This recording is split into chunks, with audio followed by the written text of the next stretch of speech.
Captured far from home, beaten and broken by war, Japanese prisoners of World War II braced themselves for the worst. They had been told America was savage, ruthless, and eager for revenge.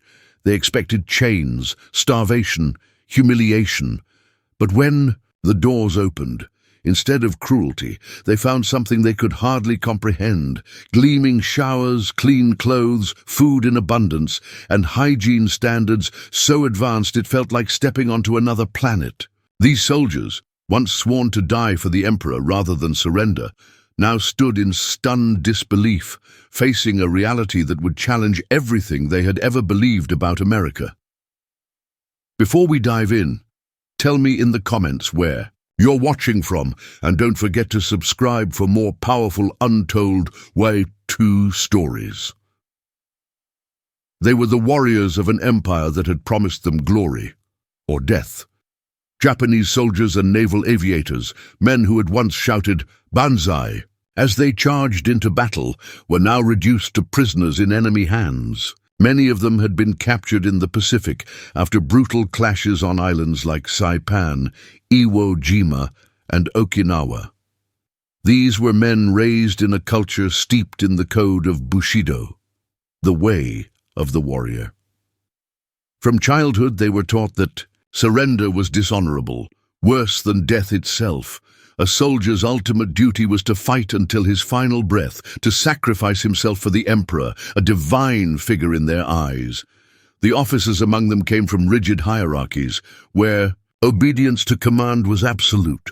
The enlisted men, often from farming villages or fishing towns, had grown up with simple lives, believing that the Empire of Japan would bring them prosperity. They were trained to see Americans as crude, immoral, and cowardly, a society too weak to withstand the iron discipline of Japan. But the truth was different. These soldiers, once full of pride and fire, entered captivity with dread in their hearts. They expected torture.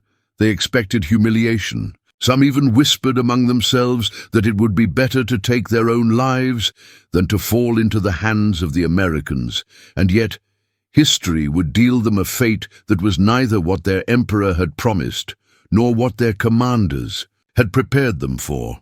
To understand their shock in America, we first have to step back and see the world they left behind. By the time these Japanese soldiers were captured, life in their homeland was collapsing under the crushing weight of war. The empire had stretched itself across vast territories: China, Southeast Asia, the Pacific. But behind the front lines, shortages were eating away at everyday life. Food was scarce. Rice, once the heart of every Japanese meal, had to be rationed. Families mixed it with sweet potatoes, barley, or even acorns to make it last. Meat was almost non-existent, sugar a luxury only the wealthy could dream of. Mothers stood in endless lines just to secure scraps, while children grew up thin and frail. On the battlefield, conditions were even worse. Soldiers went for days without proper meals, surviving on meager rations of rice balls, canned fish, or dried seaweed. Many drank unsafe water, leading to dysentery and disease. Jungle heat, malaria, and exhaustion gnawed at them, while ammunition and supplies ran dangerously low. But the deprivation wasn't just physical, it was psychological. Every Japanese soldier was bombarded with propaganda that painted America as a land in ruins, broken by internal divisions, incapable of true strength. They were told American soldiers were lazy, soft, and terrified of death. The newspapers assured them that Japan's sacrifice was righteous, that the empire's destiny was unshakable. And yet, when the bombs rained down on Tokyo, when cities burned under the relentless power of American air raids, those illusions began to crack. Many soldiers saw their homeland with their own eyes before capture: charred neighborhoods, empty rice fields, mothers burying their children after firebombings. So when these men were finally pulled from their shattered battlefields and taken into American custody, they carried not just hunger and fear, but also the heavy shadow of a nation on the edge of ruin. What they expected to find in enemy hands would be the final insult. What they actually found would shake them to their core. As they were marched into captivity, the Japanese prisoners carried with them a grim anticipation. They had been taught from the earliest days of training that the Americans were barbarians, incapable of mercy. Their officers drilled into them the idea that capture was worse than death, for in the hands of the enemy they would be tortured, humiliated, and stripped of honor. Propaganda in Japan painted a terrifying picture of America. Leaflets, newspapers, and speeches claimed that the United States was a weak and decadent society, where men chased comfort instead of courage, and women flaunted themselves shamelessly in public. Soldiers were told Americans lacked discipline, that they were spoiled and soft, relying on machines instead of bravery. But alongside these images of weakness were darker warnings. Rumors spread that American prison camps were death traps, where Japanese soldiers would be beaten, starved, or worked until they collapsed. Some were convinced they would be paraded through streets as trophies, mocked by civilians, spat upon, or executed in public squares. The fear was so great that many Japanese soldiers refused to surrender at all. On islands across the Pacific, thousands chose death, charging into gunfire, leaping off cliffs, even taking their own lives, rather than face the imagined horrors of American captivity. To them, survival in enemy hands seemed impossible, and yet those who lived to be captured soon realized that reality was nothing like the nightmare they had been promised. From the very first moments of contact, the illusion began to crumble. The first sight of America came not through words, but through steel, smoke, and an overwhelming sense of scale. For many Japanese prisoners, the journey began aboard U.S. Navy vessels. Expecting harsh treatment, they instead found orderly crews, disciplined sailors, and, most shockingly, decent meals, hot food, fresh water, even medical care for their wounds. It was bewildering. These were not the brutal savages they had been told about. And then came the moment that would etch itself into their memory forever, the arrival on American soil. As transport ships pulled into harbors, the prisoners looked out at a world beyond anything they could have imagined. Towering cranes swung across bustling ports, warehouses stretched for miles, cargo trains rumbled endlessly, carrying supplies in every direction. And on the streets, automobiles, hundreds of them, moved with a normalcy that stunned men who had left behind empty, blacked-out cities at home. Some POWs later wrote that they couldn't believe their eyes. In Japan, rationing meant their families back home struggled to eat once a day.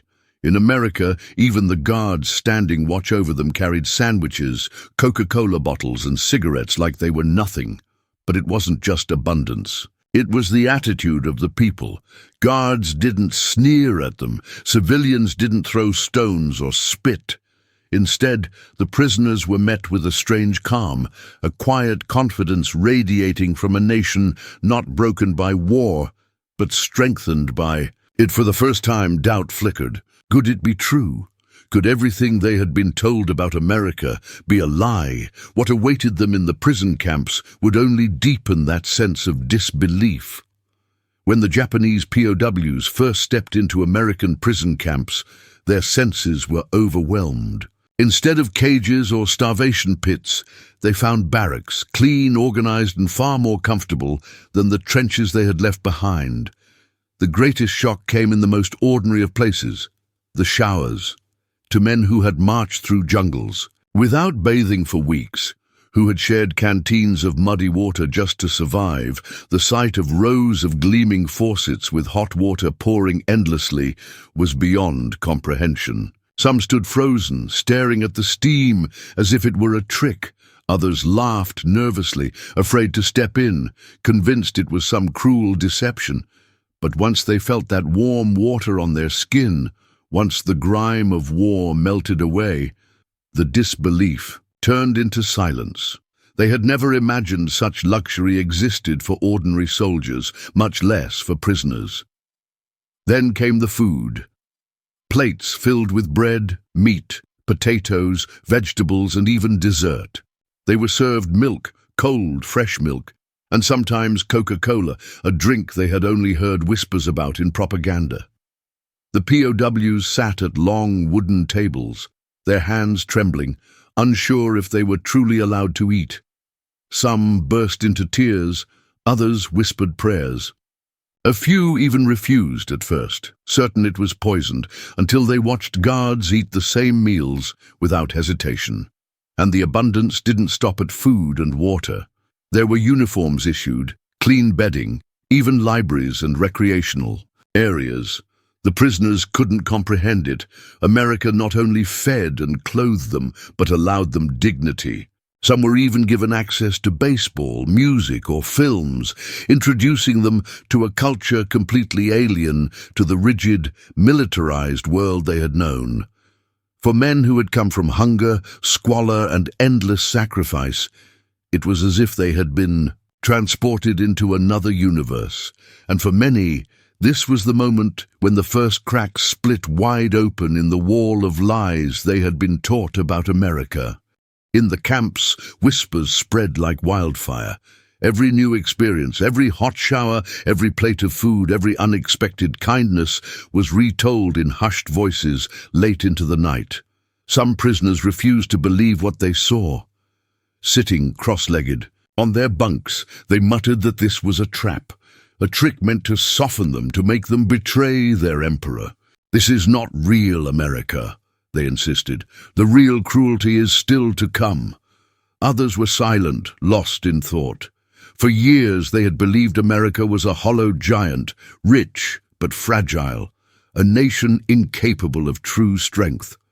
Now, as they bit into bread softer than anything they had tasted at home, or pulled a blanket around their shoulders in a warm barrack, they began to question everything they had been taught.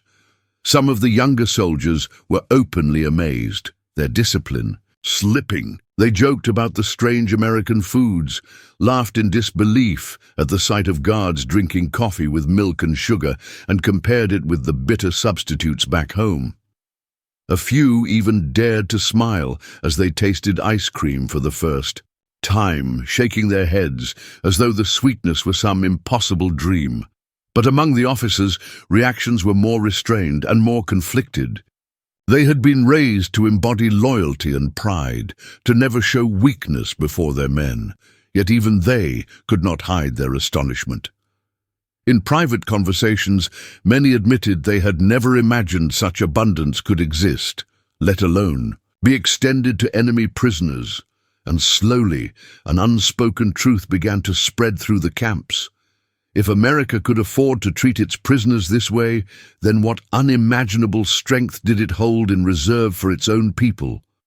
The shock was no longer just physical, it was becoming deeply cultural. And the next moments of their captivity would confront them with a vision of American life so alien, so overwhelming, that it would leave them reeling. For the Japanese POWs, the shocks went far beyond food and showers. America itself, its people, its culture, its way of life, was like a different planet. The first time they saw American women, many prisoners fell into stunned silence. In Japan, women had been portrayed as dutiful wives or factory workers, their role bound to sacrifice and service. But here, women wore bright dresses, laughed openly, and spoke with a confidence that astonished the prisoners. Some even drove cars, a sight that left the soldiers whispering in disbelief. To men raised in a rigid, male-dominated society, it was almost unthinkable. Then there was the music. Radios in the camps played jazz and swing, the upbeat rhythms of Duke Ellington, Benny Goodman, or Glenn Miller filling the air. Prisoners who had only known the martial drums of military parades now tapped their feet unconsciously to these foreign sounds. To them, it seemed bizarre that a nation at war could indulge in such joy, such energy, such freedom. Movies, too, became a revelation. Some camps screened American films for the prisoners, cowboy adventures, comedies, even romances. They watched in awe as stories unfolded on the big screen with clarity and emotion, so different from the heavy-handed propaganda reels of the Japanese News Bureau. The idea that ordinary citizens could watch such entertainment in the middle of a world war was astonishing. Even the smallest details left impressions. Vending machines filled with candy bars, magazines with glossy pages, baseball games played by guards who laughed and cheered as though the war didn't exist. One prisoner later recalled that it was not America's weapons that shocked him most, but the sheer normalcy of daily life in a country untouched by the desperation consuming Japan. Each of these moments chipped away at the image their leaders had built. America was not weak, not decadent. It was thriving, full of vitality, overflowing with resources and confidence. And the realization was both humbling and terrifying. As weeks turned into months, the prisoners began piecing together a picture of America that was utterly at odds with everything they had believed. At first, they thought the abundance they saw, the food, the clothing, the entertainment, was only for show, staged to deceive them. But the longer they stayed, the more cracks appeared in that explanation. They saw guards eating the same meals they did: steak, bread, fruit, milk, not as a special privilege, but as an everyday routine. They saw trains passing by the camp, carrying endless supplies day after day, as though the country's wealth had no limit. They saw new trucks, shiny equipment, even newspapers casually discarded after one reading. These were not luxuries staged for prisoners. This was simply America. Whispers of the truth grew louder. Japan had lied to them. One soldier admitted quietly to his bunkmates that he had expected to see a starving, desperate nation. Instead, he saw children playing in parks near the camp, their cheeks full, their clothes new. Another remembered his own mother back in Japan, patching the same kimono again and again, while here in America even working-class men seemed to own more than they could ever wear. The officers, too, could not deny what was unfolding before them. They began to study the factories they passed on transport trains, watching smoke billow from chimneys that never seemed to rest. They realized America was not a fragile enemy. Its industrial might was beyond anything they had ever been told.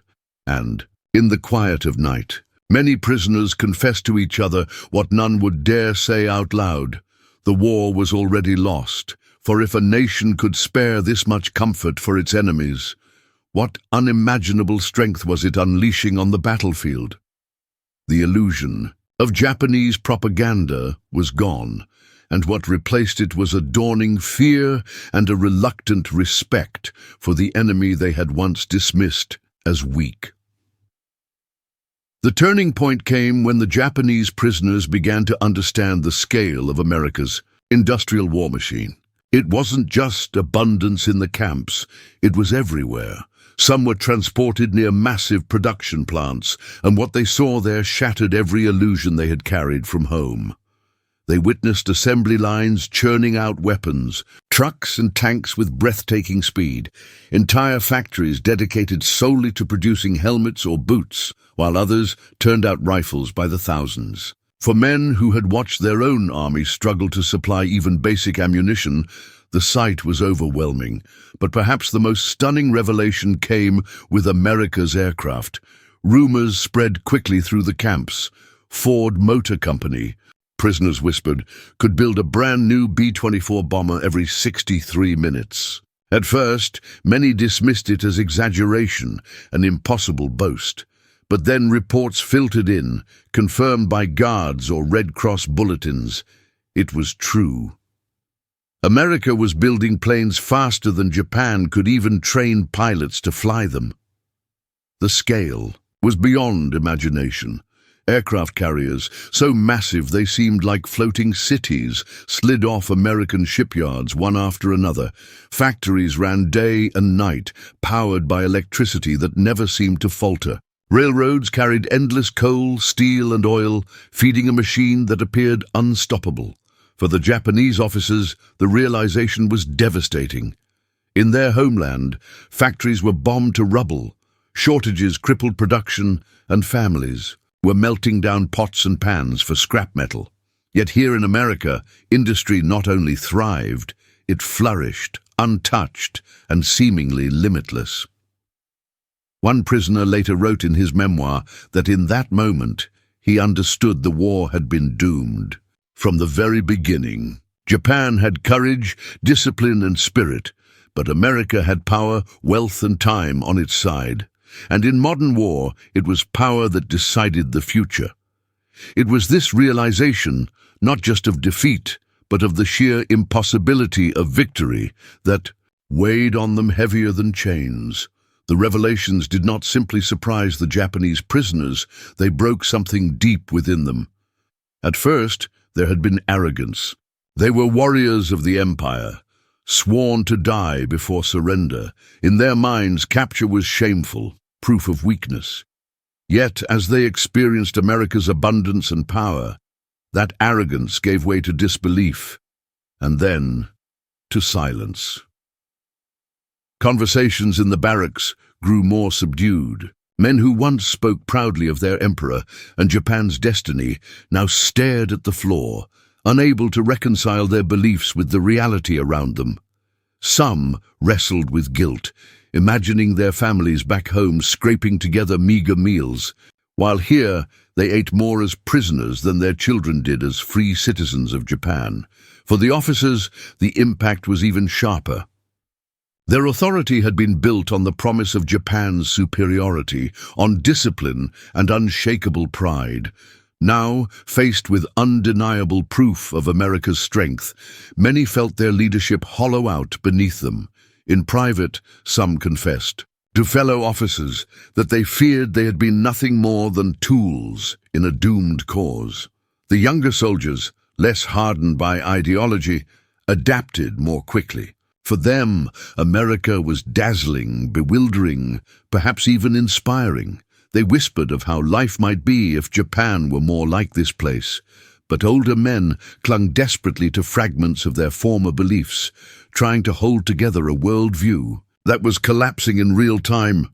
The psychological toll was heavy. Many prisoners wrote in diaries or later recalled that their time in America was the first time they truly questioned their own government, their own leaders, and even the emperor himself. The propaganda of invincibility had dissolved, leaving only the stark truth. Japan was not destined to rule Asia. In fact, it had never stood a chance against a nation like this.